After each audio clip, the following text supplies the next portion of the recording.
তো কৃমি রোগটা আসলে সত্যিকার অর্থে একটা কমন একটা রোগ। একটা বয়সের পর্যায়ে যে কোনো প্রাণীর কৃমি রোগ হয় বা কৃমি পরজীবী হিসাবে আক্রমণ করে।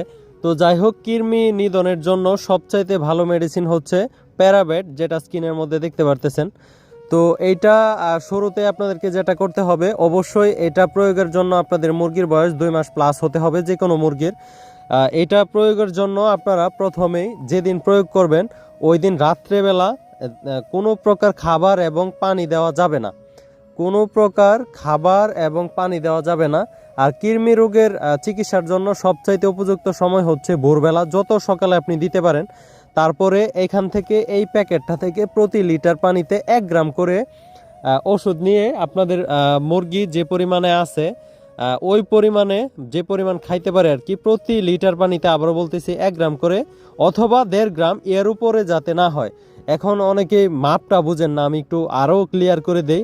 আমরা যে নাপা বড়ি খাই জ্বর হলে 1 টাকা দামের যে ট্যাবলেটগুলা, ওইটার যে একটা মানে গর্ত থাকে যেখানে বড়িটা থাকে, ওই গর্ত লেভেল যদি আপনি পাউডার দেন তাহলেই 1 গ্রাম হবে। ওইভাবে আপনারা মেপে প্রতি লিটার পানিতে 1 গ্রাম করে মেডিসিন মিশাবেন। তারপরে কোনো প্রকার খাবার দেওয়া ব্যতীত খালি পেটে 3 ঘন্টা পানি খেতে দিবেন এদেরকে, যে পরিমাণে খাইতে পারে 3 ঘন্টা। 3 ঘন্টা কৃমির ওষুধটা খাওয়ানোর পরে তারপরে ওই পানিটা ফেলে দিয়ে খাবার দিবেন। খাবারের সাথে সাথে আপনারা সাদা পানি খেতে দিবেন।